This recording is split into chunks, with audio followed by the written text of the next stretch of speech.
Okay, welcome everybody. As you begin to tumble in, I can see people in some very strange places today. Caroline back in the car, always in the car. Okay, I think, are we just about all here? 30 odd people. Terrific, give me a wave if you can all hear. Okay. Excellent, excellent.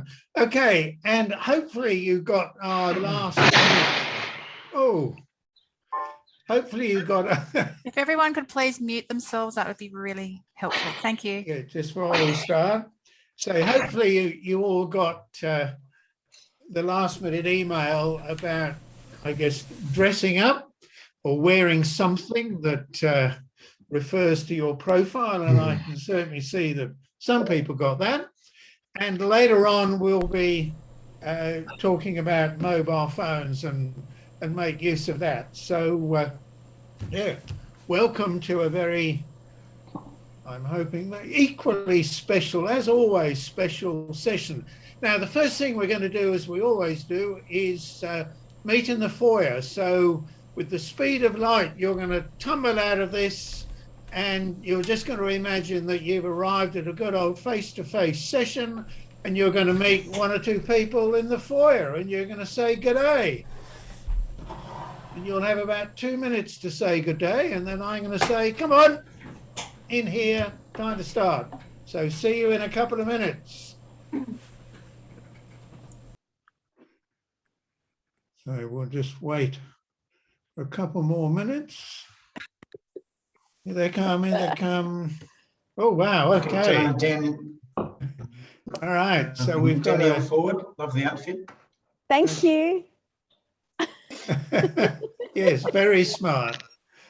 Okay, this is stunning. We've got, I don't know, 46 people, so that is great. So welcome everybody. I have noticed that, I don't know whether it's us, but the internet does seem a little bit slow today.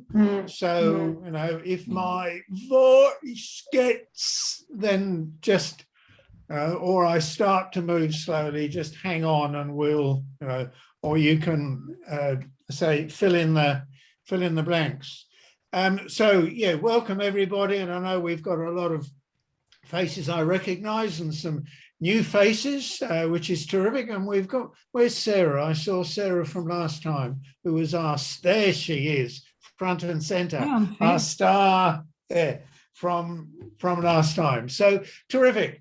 Today is going to be equally as special as Sarah's session was. There'll be some similarities and some differences. Before we go, as you can see, Danielle has brought her teddy bears with her.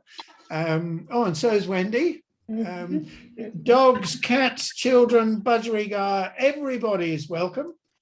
And if any interruptions happen or whatever, then just go look after them and we'll carry on.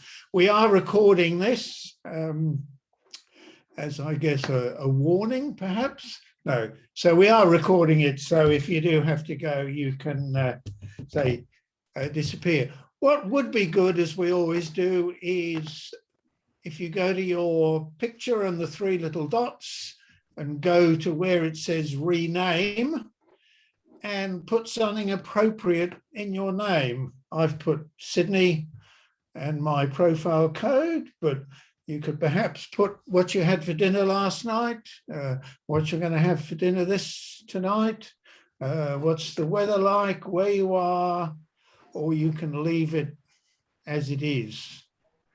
But I guess I'm in Sydney. Who reckons they're the farthest away from Sydney? I know we got Tasmania, we got New Zealand. Do we have anybody else further afield? I think Marie and I qualify being in Perth. Yeah. Oh, well. And Arlene. Yes, probably, Steve, you are not only sort of, I guess, physically, but you've been sealed off from the world for how long? Too long? Too long, yes. It's going to be frightening when they open the borders and everybody, yeah, arrives. Okay. You don't actually think they're going to arrive. You think what's going to happen is there'll be a mass exit from us. Right. Exactly. My daughter's shifting to Sydney just so she can get out of the country. Oh dear, the empty state. Okay, well, let's make a start because we've got a huge amount to get through. Today is all about ice skating, as you probably gathered. Actually, it's not about ice skating. It's more about skating on thin ice. And we know the dangers of doing that. And yeah, we've got a great character today. We've got Matthew Wright, who's going to join us. And do you want to make some sign, Matt, so we all know which one you are? There he is. So he's in the coat of many colours. So we're going to do this bit as a rolling Q&A, and I'm going to chat to Matt and so forth. We'll listen to Matt for a while, and there are going to be some exercises, and that's when you'll need your phone as Matt takes us into, I guess, a brave new world. We'll have chance for questions right at the end. If there's a burning question, whack it in the chat, and I'll look at it, and we might roll along as we go. Okay, so that's what we're doing now. I guess let's get straight into it. I know Matt's going to answer why both he and I are dressed the way we are, and we asked everybody to do something for their profile. That'll come later on. The burning question, Matt, is why Stephen Bradbury? Yes, great question, Michael. Thank you. Why Stephen Bradbury? Well, for a start, as you can see, my profile has very little green. So yellow, lots of yellow with a good dash of blue and yellow. I have a background. I grew up on a farm, then I studied engineering, and then I became a physics and science teacher in a Steiner school, and then I worked for a company doing experiential learning for people like you. So I was all about the action and the people, and very passionate about experiential learning. I wouldn't even let people have desks in the training room. I found myself helping out an accounting firm and consulting firm, PwC, and we were doing the old balloon activity, which many of you will know. On stage in front of 100 people for their digital accelerator program. So, these are all people who are highly competent in becoming even more competent in the digital sphere. I was on stage after Russell Howcroft, the guy from the Gruen Transfer, and getting people to blow up balloons and even use their balloons to collect themselves into their preference code, which was a brand new activity. I had a couple of helpers there from Herman, who were new practitioners. I was managing all of that. There was a lot of stress in the detail leading up. But once we're on stage, we had a great time at the Maritime Museum in Sydney. And we did a review afterwards, and the feedback was all great, and we were ready to roll out another 120 people in 6 months' time when COVID hit. So they said, oh, we'd like Matt to do it again. He was okay, but we want you to do it entirely online. And I went into a kind of meltdown, and we planned to deliver it in 4 groups. And I was hooked up with Linda in the Sydney office the night before, struggling even to present on 2 screens. And we were looking up Google, how do you present using 2 screens? Never mind all of the other stuff. And of course, worse than that, Matt, I think this is sort of 2019, where the best the internet could offer was Skype, wasn't it? Yes, indeed. I'd done some work on Skype before. I don't know what happened to Skype. We were just saying yesterday we wouldn't even know how to spell it now. Yeah. But we got there. We did this program online, and I managed to get through it. But one of the things that I recognised early was the value of letting the client know that you'd love some support, and if they could offer technical support with some high-green people, that would be great. So the first lesson I learned was it's really great to get people in your little team who can do the breakout rooms for you, and we're even doing that today, thanks Kate.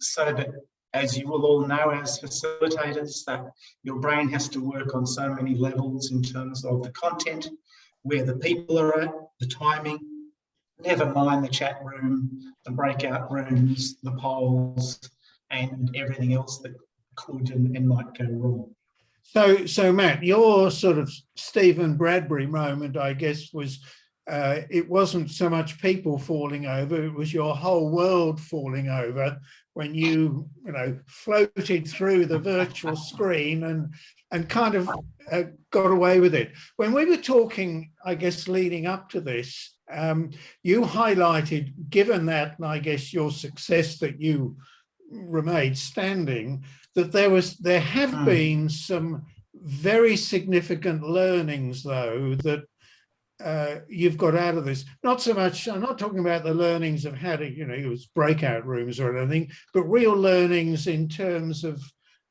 how to make virtual learning as good as your old world. So what were some of those things? Well, the other thing to add to my low green is I can be also quite recalcitrant. Some would say stubborn, others would say persistent. They're the kind people, of course, smiling red people out there, God love you. And I had been, in another life, I had been profiling and coaching people in the US via Skype, as Michael alluded to before. And I was really surprised that I built a relationship with these people on a screen. I found that the one-to-one on a screen led to a situation where, having coached somebody for 6 months in the US and met his daughter in the room, I invited them to come to our family farm, even though I'd never met them, and come and meet my brother, and I felt that we developed a very close relationship through Skype, and that was the beginning of a conversion to start to recognise there are advantages as well as disadvantages of operating online and not face to face. Yeah.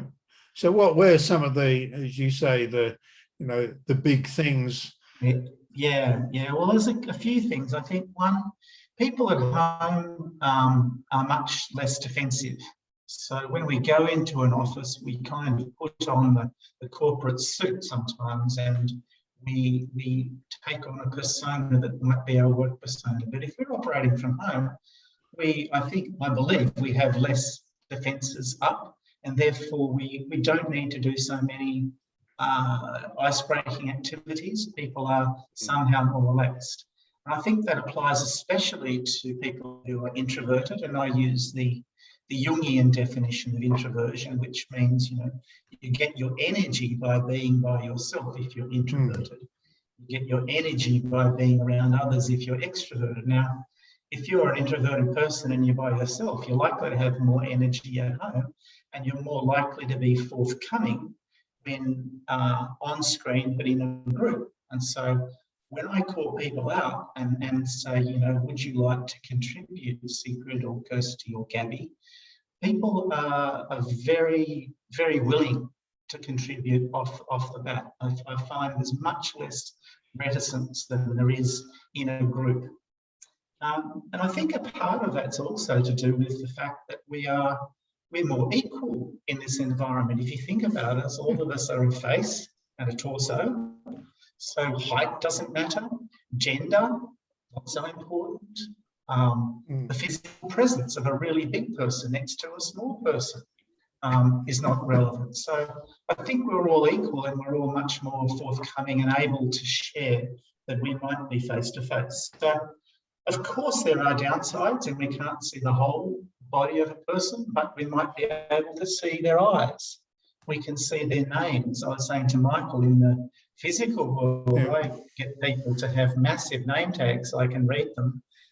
from 10 metres. big. But here I can just refer to you straight away. You've all got a nice big name tag in front of you, plus your preference codes and your location. So I think that all of those things mean that there are the pluses probably are equal to the minuses of being used as framework. I love the big name tag. I was in the car park the other day and I saw this guy walking towards me. He had a hat like this. He had dark glasses on. He had his face mask on and he had a T-shirt that said, "I'm John." Because otherwise you wouldn't have had a clue who he was. You know? So tell me, Matt, given all of that, you know, and introvert, extrovert, and body language, etc., when you had your Stephen moment and you know, crashed across the finish line into the virtual world, what are 2 or 3 of the things that you found have really worked in this new world for you? Yeah, well, like I said, I wasn't like skating easily to the finish line. There were lots of stumbles along the way, and every time each 6 months, we'd have a new group of these digital accelerators in, and every time it changed somehow. It was just never the same. So one of the downsides was, and I guess an upside as well, there were a lot of preparations with an internal team who were driving the process. And then in some cases, they were as nervous as I was. So they were very happy to meet, and I got to know them really well, but it did take a lot more time. So that's one of the downsides, but things like what we've just done. So dressing as your profile has been a great success. And I find that if I think back, I'm quite visual. If I think back to Sarah or Danielle or Michael now, I'll be able to remember their profile, not because they've necessarily told me, but because of the colours they're wearing. So that's one thing. And I also think that it makes us all more equal and human to have our colours about us, as well as being memorable and a little reminder. Another thing I've done is having just some questions on screen where we might ask people to answer a few questions like where they're from, what their pets are like, and if they have their pets in the room. Particularly as early birds, and many of you will know that sometimes you have to occupy early birds because you are frantically getting your room together. So that's another little tip. In the old world, because I'm big on experiential learnings, we would always do what worked and do differently at the end, and people would always say the activities is what worked, you know. And nowadays it's the breakout rooms. So we're finding that if anything we can engage people with together, and that old saying of you don't have to witness the learning to recognise that it's happening. As a facilitator, you don't have to be there. So having engaging, clear activities, and we're going to do one or two today, seems to be the alternative to experiential learning. We're going to also, before we go into a breakout room, I'm going to give you a few tips and tricks, because we've all been into breakout rooms and arrived and going, what are we supposed to be here for? How long was it? What do we do? You know, what are the roles? So talk about getting clarity on roles, and the 3 I come up with are a facilitator, a timekeeper, and a reporter. And the reporter is the person who gathers the data to report back to the wider group, which again can be a powerful activity. Another one Michael liked is what I call the 2 C's for clarity and consensus, and simply asking people to do an activity. For example, are you all ready to go into your breakout rooms, and are you clear on the instructions? You can give me an indication of a 5 if you are clear. And if everyone's holding up their hand like that, and there's some 2 people with 2 fingers up, I can say, Sigrid and Heidi, what elements of the instructions weren't clear to you? I can use that same sense to get consensus as well. So not everybody having to speak, but we'll come to that in a moment. Finally, I'll show you a slide on the 4 Ps. Maybe I'll show my slides now, Michael. Yep.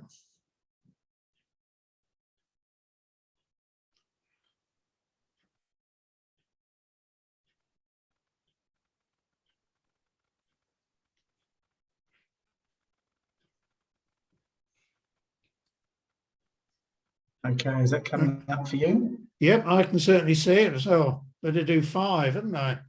Yeah, that's nice, Michael. Well done. Yep. All right. There's a little picture of my profile, so you can see the yellow, the high, and the green. It's an older profile. It's changed a little bit. And the 4 Ps I use, and I believe it's even more important online for any activity, indeed for a whole day, for a meeting, for a speech. Say, why are we here? What's the purpose in the yellow? A second P is what's the product? What are the outcomes? What does success look like? The third P in the green is what's the process we're going to use?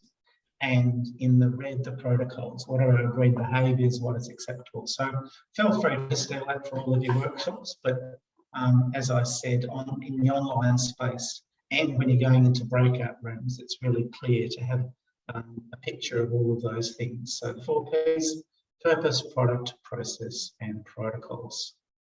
Please jump in with any questions if you have any. So we're going to jump into some breakout rooms now.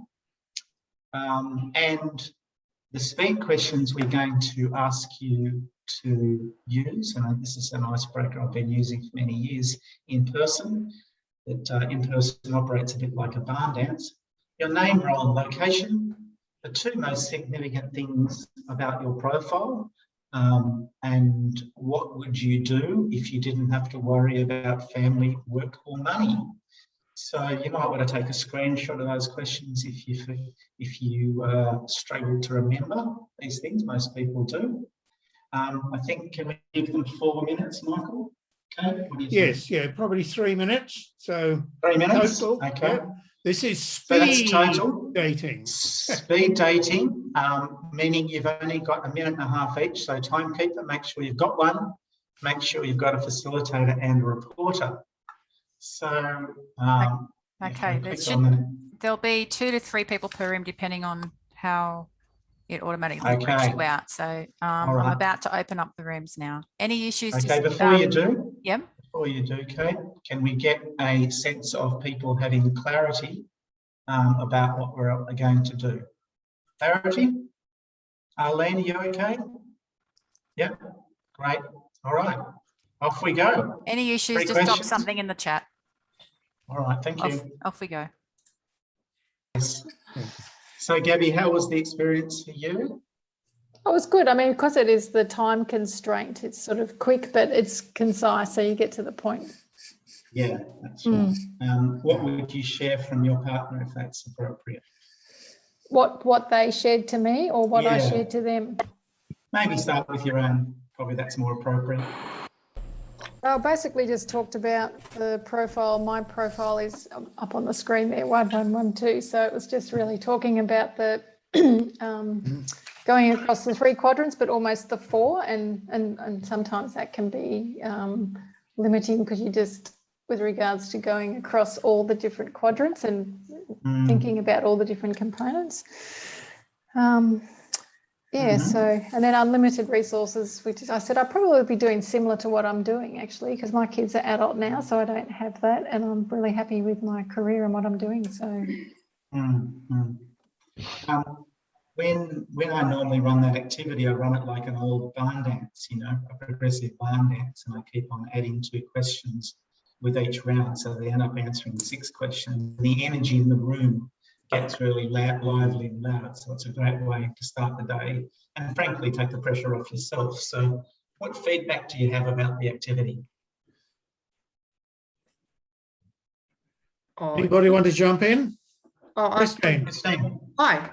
Yeah, it's good, and this is my first practitioner forum, so it's good. I've been speaking to Dave from Sydney, and I haven't really thought about HBDI for a while, just with other work. So it's good just to get back into it and think about it and meet people. And, you know, I get it. I'm in learning and development, Matt. So I remember those times when you're starting a day off and you get people, you run the chain or the different speed dating stuff to get people talking or rotate them. And yeah, the volume goes up and it's only, 10:09 and it's awesome. And you're kind of going, am I all sorted for the next bit? And yeah, I get it. So it's, we've been working with smaller groups in our training groups of 10, 12. So we kind of are doing the round the room, but we also add in the fun fact, which is someone plays an instrument, plays a sport, has a fluffy white dog. That's me. You know, we just Love it. Yeah. we want something about the person rather than just name, role, location, name, role, location. So yeah, I like it. Yeah, definitely. Okay. All right. Any other feedback, comments? You want to move on, Michael? Well, what I was going to say was, I want to get into something, I guess, a bit different, because I think, as Christine says, you know, the breakouts, the speed dating, all of this is really good, I guess, at, you know, rebuilding the connections, the empathy, the closeness, the people side of it. But what I want to do, Matt, I guess, is push you into an area which I'm not sure at the beginning of this was a strength of yours, and yet now you love it. And this is, of course, the Blue Quadrant. It's technology. Everybody's going to need their phones. And we're going to play, I think, with a thing which follows a little bit, I guess, along the skating metaphor. We're going to play with a thing, what is it called? Slido. So, Matt, you've muted. Can you unmute? You've muted. Okay, so Matt, tell us. Yeah. So absolutely. Again, working with PwC, they shared with me this technology, and now I pretend I invented it. So, you know, another Stephen Bradbury moment. And just to say, we've also used a lot of flipped classroom technology where we're getting them to do a lot more around the whole brain model before they arrive. And in some cases, we're presenting their profiles at the start of the session or close to, or even sometimes before it. So this activity is about giving them a refresher, and before doing my own typical facilitator's refresher, checking what it is they understand. And this activity helps to remind people about the 4 quadrants, but also helps the facilitator note any gaps. And so it allows you to customize the way in which you do a refresher on the whole brain model. So when I show you the next slide, and I know you're all getting very good at QR codes, all you need is your phone to read a QR code. It's going to take you through a process, and you have to put in words to describe the blue thinking style. So think of a word, the first word that comes to your mind when you think of the blue quadrant, and put that in. If you have another one, and this time, put a second one in, and a third as we go. So here we go. So get your phone ready. Got your phone ready. Just take a picture of that QR code, and it should take you to the survey. Okay. It hasn't come up yet. We can't see your screen yet, Matt. You can't see my screen. No, need to share your screen. With Zoom, you have to do the double thing. You have to choose your screen and and click the button. Can you see it now? Not yet. It's very funny. No, it worked the first time. Classic. Yeah. Right, we did get on this call, by the way, 15 minutes before and test all of this out, because we know these things happen. Can you put the link in the chat? We can get it from there. No, you can't, because it's a visual QR code. We can. There we go. It's coming. Thanks, Matt. Here we go. There we go. Yeah. Just a case of staying cool, people. Mhm. Don't want to hint at any words.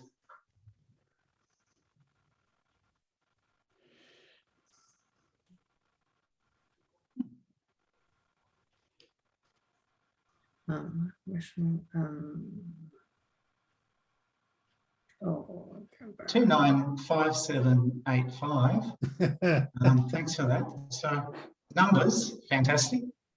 Precise. I think that might have been precise, analytical. So you can see we're growing a word cloud here, and of course, logical, analytical, and rational are the words that have been put in the most. Last week I was doing this, and planned came up. And I was able to say, oh, you know, there are some elements of planning here, but that tends to live more in the green quadrant. So you can see any little errors that people or misconceptions people might have. They also get to see each other's and reinforce the picture in their own heads. Fantastic, well done everybody. And this Slido does come with a free version, but very quickly it came up. I used up all of my credits on the free one, and it's cost me $10 a month American to sign up. And I think that's a great investment. And when you sign up, it asks you to choose where you want to use it. So if you want to use it in PowerPoint, it loads it straight into your PowerPoint on your own computer. Oh, practical. I was in the wrong. Oh, here we go. Hang on. Practical, structured, organised, by the book, organised, minimising risk, risk averse, safekeeping self, as we call it. Great for me to be able to read these out and keep reminding people. Practical is really coming out strong in here, closely followed by structured. Yeah. Sequential coming down the outside, and then there's planned. I've got a few planning words. So governance, admin. Fantastic. And notice there are some negative words coming in there as well. So they might be coming from the yellow or red points. Yeah. All right, so you've got the idea of that. I'll just flick to the red, and Michael, you can pull us up anytime you want. About people.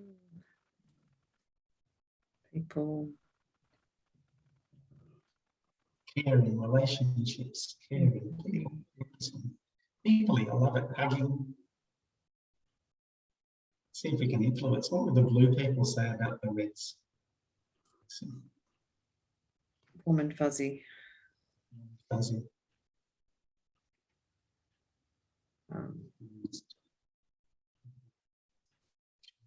Optimistic, intuitive.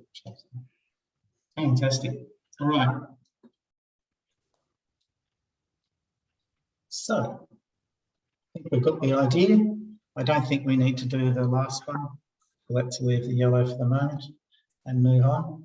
So, I've just got some slides here, and you can imagine if I had established that people had a really good handle on the whole brain model, I would race through this. If they didn't have a handle, I would reinforce some elements of it and use these slides to do so. I found this great slide, which is a visual representation, which suits some people on the right there as well. So Yeah. grab that off the practitioner portal if you can find it. If you can't, then contact somebody in the office there, and they'll point you to this one. But I find that really useful. Yeah, Matt, just a quick one on that. I liked what you said yesterday, that you can use Slido to, if you like, adapt and make changes as you're going along because of the feedback it gives you. If you do the right question, you can check understanding and therefore, you know, adjust as you go along. So it's a very powerful tool. Absolutely, absolutely. So that would determine how much time I spent on these slides. The other thing I love about these slides is there are a lot more words on the left, which is fun. All right.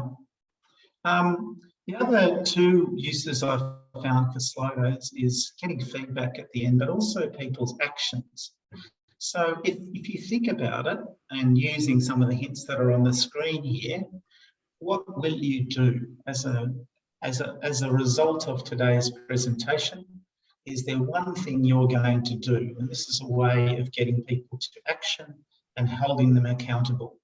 So in order to do that, what I want you to do is type in your action, but include in your action a measure of success and the date that you would deliver it. And if you want to be super accountable, put your name next to it. Now, as you would know, some participants are reticent to do this, but those who do are much more likely to succeed, and you can frame it along those lines. So there's another Slido there for you, and you'll see a different output coming up. So what's your action coming out of the workshop today?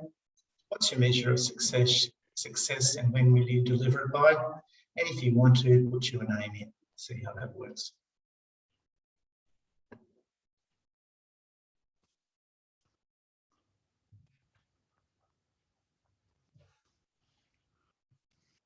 Nice one, Michael.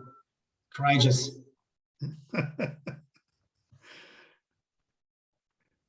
Yeah, it's that thin ice again.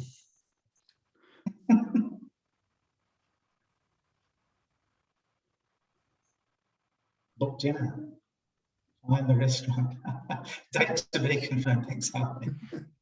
Next week, when you write next week, Suzanne, that's fantastic. If you can pin it down to a day, that'd be wonderful. Settle in for Christmas. I'm getting some quite yellow and red dates being delivered here. That's just fantastic and speaks to the. We've got a date, the 1st of December. Well done, 22nd of December. Just try and Slido, like I said. Yep. Have a go of it. See if you like it. If you do, then pay for the version. Pay for the professional version. Great. Well, Slido question tells you how they found it. So having done that, let's go to the next slide and say, how did you find this session? So that you guys can steal this as well. How would you rate the session? Is it a 1, 2, 3, 4, or 5 star session? Oh, well done, everybody.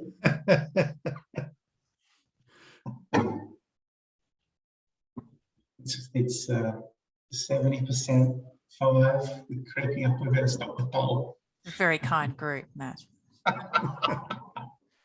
Fantastic. Now, if you want more data in addition to the rating of the session, then, and this is one thing that I found has been absolutely fantastic, is when I ask a question in our face-to-face group of what worked well, I might get 5 responses. But you can imagine with 120 people on a call, you get a huge amount of data. Everybody, extroverts, introverts, get to contribute. So just put a few words in there in terms of what worked well for Michael and for me for our future presentations.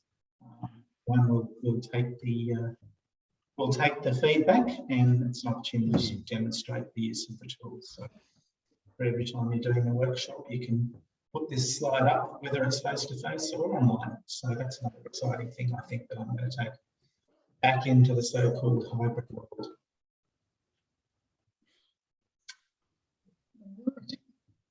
And first thing out, thank you for the feedback. Wonderful practical tips. All right, what could we have done differently? We have been a bit better with the technology. I also find that people are more forgiving when you mess up as well. So that's another benefit of having people working from home. All great. Time in the breakout rooms. Yeah, thank you. Great feedback. Mine sounds very echoey, so apologies for that. Word, no. Oh no, sorry, yellow people. Repertoire of new questions, contact me. I've got a lot more questions if they're useful to you. All right, wonderful. So thank you all for all that feedback. And what Michael's next question? Yeah, so obviously, Matt, I guess we've got people in Sydney, Melbourne, Auckland, everywhere, and all of us are beginning, hopefully, to come out of lockdown. I remember when this all started, you know, we talked about going back to normal, and then people said, well, we're not going to go back to anything. So, you know, it started to be going forward to normal, which kind of, you know, and then the new normal and heaven knows what, and we're talking about the hybrid world and everything else. Let's just, I guess, keep it simple in that it's November and next year is 2022. We'll forget, say, 20 and 21. Given, you know, you and your journey and your references to Stephen Bradbury and so forth, what are the 3 or 4 things that have really worked for you you know, in the last 2 years, and that you're going to be aware of or take back with Yeah. you to whatever you're heading into? Well, I think in terms of leadership, you know, what we're always talking about with our Brené Browns and so on, is to be prepared to be vulnerable and make mistakes and end up, you know, sliding across the finishing line, but with more knowledge. So I think being prepared to make mistakes and asking for forgiveness, not permission, is something I'll take back. I think more awareness of ways in which to engage introverts and extroverts at the same time. And I think some of that is online, and I've already been asked to do a hybrid workshop, and I'd be interested to know from other people how they have worked, because I have not succeeded in that yet. So at the moment, I'm saying either it's all face-to-face or it's all online. But if other people have tips and tricks to make that work, I'd be interested to hear those thoughts in a moment. I think probably the biggest one, though, is the flipped classroom, is having people come to the session with knowledge and use the sessions more for application than for facilitator-centered delivery. And, you know, sometimes we overrate our own importance in the process. As I said, we don't have to see the learning for it to happen. Christine, got a question?